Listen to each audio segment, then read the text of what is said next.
Powered by the Inside the Birds podcast. Now, live from inside the Matt Black Kia Studios. This is Football at 4. And Football at 4 is powered by the Inside the Birds podcast. It's brought to you by PropSwap, America's sports betting marketplace. Sell your sports bet, take your profit, find out how. Go to PropSwap.com, download the PropSwap app today. Speaking of PropSwap and downloading the app and prop swapping, the odds for Super Bowl 57 have been released, and obviously that means this season is over. Super Bowl odds for next year, the odds to win, the Kansas City Chiefs are your favorite, and they are 5-1, the odds to win the Super Bowl. So they are the new odds for next season. Buffalo is number 2. The L.A. Rams are number 3. Cincinnati comes in at number 4. They are 11-1. Dallas is number 5 at 14-1. San Francisco's 14-1. So what you can do is buy one of these odds right now if you see a team that you think is going to be making moves this offseason, and you can, of course, prop swap that. We'll talk more football now. Geoff Mosher from the Inside the Birds podcast, Football at 4. And I'm sure, Mosher, it's a sad night when the Super Bowl is over, and that means the season is over. But we do like the offseason, the build, the climb. And both those teams, the build, the climb was drastically different between Cincinnati and L.A. Yes, they were. They were very different. And I heard you talking earlier, and it's it'll be interesting. I agree with you. I think we talked about it last week, just about the climb for being different for both. And the Bengals are not guaranteed to be there.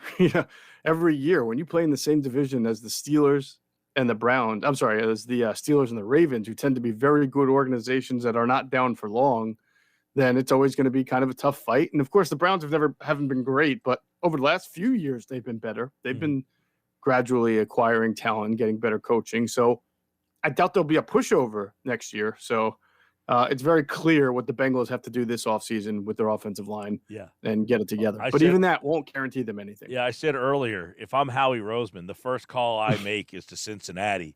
Hey, I have Andre Dillard. Do you have any interest? I mean, he's got 5 guys, backups, that are probably more attractive than what Cincinnati threw out there last night. Like if they went with Nate Herbig, Andre Dillard, Brett Toth, Jack Anderson, and Suo Opeta, they probably would have had a better effort last night.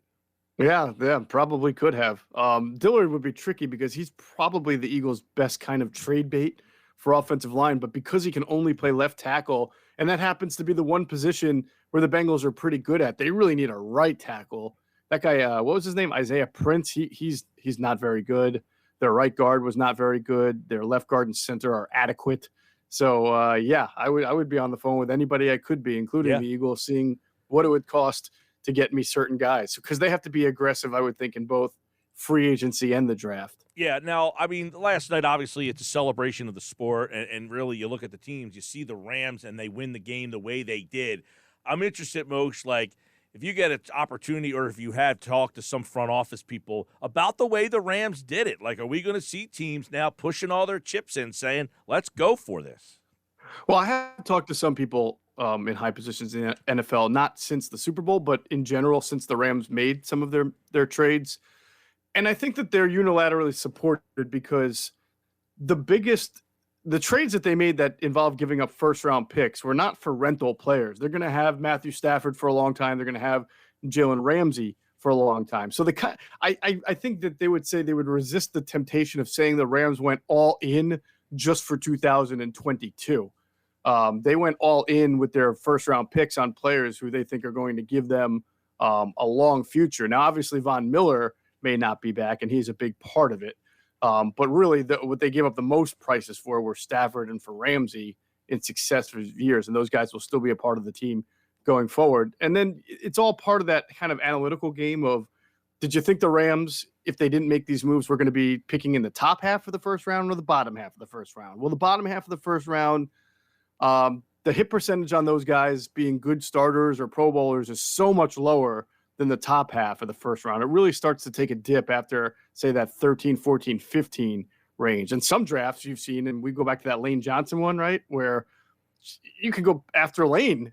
It wasn't a very good draft, but you'll see that after you go out of the top 10, it's not so good.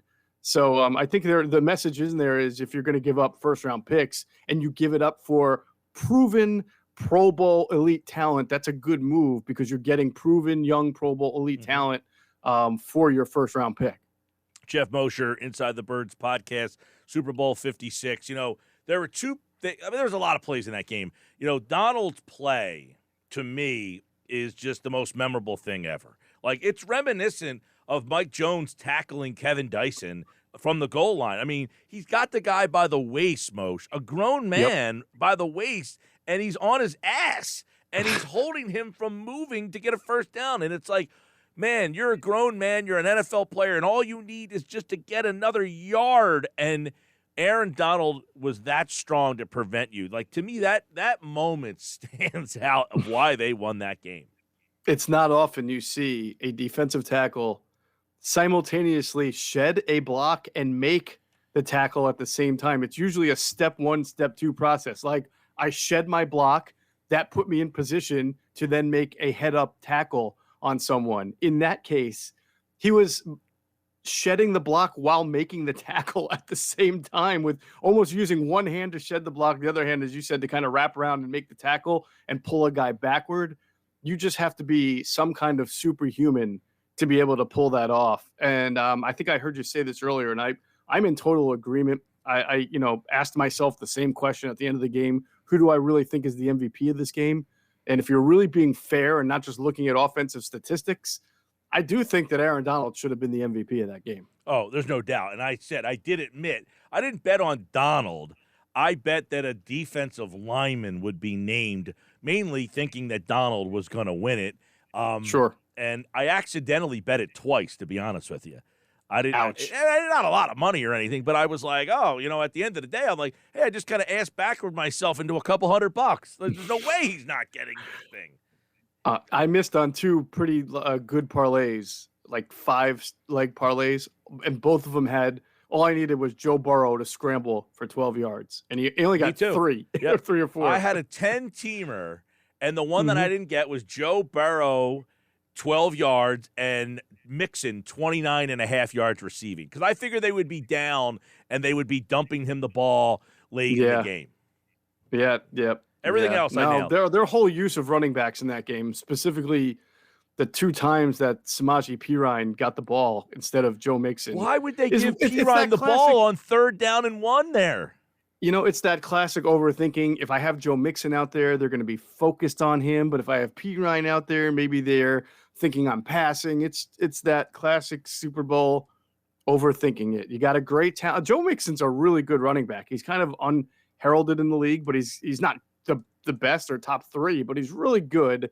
And I thought he actually made some pretty tough yards in that game in the few carries that he did get. Oh, I thought Mixon. By the way, that was another prop that I had. Joe Mixon, more than 10 yards rushing in the first quarter. And he had that 12-yard run right at the end of the quarter. And I was like, bam, there I go. There's a nice hundo to start the day off right for you. You know what I mean? Yeah, that's nice. Good stuff there. Yeah, and then – so I that's why I couldn't believe they didn't give Mixon the ball in that situation. But no, in reality, I talked about this earlier, Moshe. I ripped the Bengals on draft day because they didn't take a lineman. They had a chance to get, and look, I can't fault them for taking Chase, and they went to the freaking Super Bowl. But at some point, not having an offensive line is going to catch up to you. And it caught up to them in the biggest game. And the biggest thing is, like you said, it could catch up to them in future seasons unless they hit on some of these guys, because you can't keep going through getting this guy hit 50, 60, 70 times a season. And one of the more perplexing things is that Mike Brown, who has not been a great owner, it's not like he's one of these like billionaire kids who inherited a team and wouldn't know how to run a football franchise. I mean, my Lord, he's the son of Paul Brown. He played football himself, Mike Brown, not at the NFL, I think in college. So you would think between his dad and his own pedigree, he would have a pretty elementary understanding that you need to have a good offensive line if you're going to, have a quarterback like Joe Burrow. And they went out in free agency and bought more players than teams traditionally do when they make the Super Bowl. And yet not much on the offensive line there. It's shocking to me. And if they don't do it this offseason, then ouch. Then too bad for Cincinnati fans. It'll be another rough few decades, I guess. What'd you think of the Bengals game plan last night? I thought both teams were really conservative, Mike. Yeah. Especially when Zach Taylor, went for on fourth down, didn't get it. These are conservative coaches anyway. So it didn't surprise me. Adam and I talked about it on the Inside the Birds podcast. I kind of like Super Bowls where both coaches are aggressive. In this case, it was the opposite. You did have a Mixon touchdown pass, and you had a Cooper Kupp throw. Yeah. You know what's funny? Talk about prop bets. Those plays these days are not almost that unconventional anymore. You're holding them for that day. It's funny. There was a guy at the party I was at last night, and he had bet that somebody else other than a quarterback would throw a pass, not a touchdown, just a pass. And when Mixon threw the touchdown, I said, yeah, the holder threw a pass. You had already won the bet because the holder. Now, you know that guy, okay? Uh-huh. The guy misses that extra point. Think about all the people who had 4-0 in their block pools. They would have won the halftime and the final game, which is typically the biggest two payouts of block pools. So that happened last night. The two guys are in the house, right? And the guy who had 4 zeros there and the guy who has 3 zeros there. And the guy misses the extra point. If I told you how much money that guy lost last night. It's a rough one. Okay. I'm gonna put it over here in this private chat, then you can take a look at it, okay? Okay. I want to hear your reaction live on the air. This is how much the guy lost because of that extra point. No, my God. Are you serious? I swear. I swear to God. Oh, my God. Yeah. Okay. Here's the breakdown, okay? Boom. Oh, my God. Yeah. Betting is bad, folks. I mean, it's great, but it's bad. Yeah. Oh, man. That's Can you rough. imagine? Can you imagine? All because the holder. All because the holder dropped the ball. Yeah. All right. Oh, so, boy. Yeah, I want to get your thoughts on. By the way, I don't feel so bad now about not getting that parlay because I didn't get 13 yards out of Burrow. I'm like, hey, I put $10 down on Mixon getting 10 yards in the first. Actually, it was 50. It was 50 to win 100. It was nice. It was one of those odds boosts. Are the Rams here to stay? Do they have staying power? Are they going to be good? Well, they're also in a tough division too, Mike. I mean, they were the 3rd seed, and they had they lost 6 straight games to the 49ers until they beat them in the playoffs. And if Trey Lance is as good as the 49ers think he is, and if he's 20% better than Jimmy Garoppolo, 49ers are going to be a pretty tough team. Obviously, the Seattle Seahawks, if they keep Russell Wilson, and they've been successful with and without Russ, I mean, they're a good organization. They're not going to be a pushover, and I don't think the Cardinals will be. And obviously, they're going through some kind of, issues with Kyler Murray right now. But the bottom line is, Kyler doesn't have much leverage unless he just says, "I'm never playing for you again." And I don't know if he's ready to do that. So I much like what we talked about with the Bengals, this is not like the AFC East where the Patriots got hand delivered 5 to 6 wins a year, right, just by playing the Jets, the Bills, and the Dolphins. So it would not surprise me at all. In fact, if you gave me like a handicap on it or something, a betting odds, I would probably lean toward neither of these teams being in next year's Super Bowl as opposed to one or both of those teams being in the Super Bowl. I kind of agree. Beckham ACL, you don't know what he's going to do when he comes back. You talked about the quarterbacks. This offseason is going to be wild, don't you think? Now this Wentz thing, what happens with Wentz? I mean, does Wentz have the personality to put his tail between his legs and enter in training camp entrenched as somebody's backup? Well, that would only happen if the Colts release him, because then you get to sign him to whatever contract you want. If a team trades for him and takes on what I think is going to be like $25 million for the year, then they're going to start him as their quarterback. And well, if a team says we're going to release or trade you, does anybody trade for you knowing that you're going to be on the open market? Yes, because then if on the open market, you have to compete with people who may have more money than you. If you trade, okay, is he a hot commodity? If he was available, do you think teams are knocking down the door to sign Carson Wentz at this point? I don't think he's at the point yet where he's an unwanted guy who's going to have to prove himself. I think he's still, only because the league is so deficient at the position, there's always going to be like 2 or 3 teams that convince themselves, hey, you know what? Just like the Colts did, right?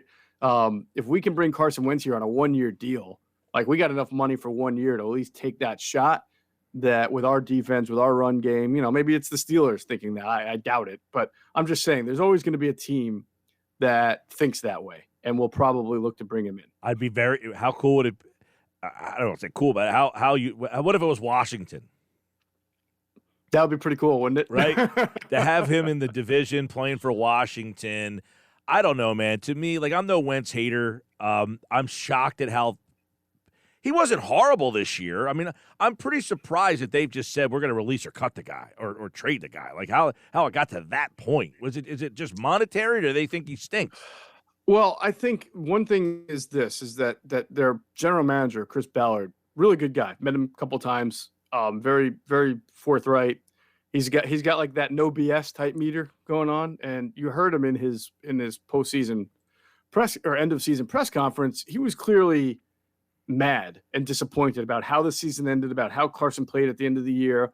And while he didn't say it, I think you have to wonder if he was really mad that Carson had to miss a lot of practice at the end of the year from the COVID list. If I'm not mistaken, he was out of practice and then all of a sudden got cleared right up to that last game, and then played the game basically with no week of practice, no week of being out there.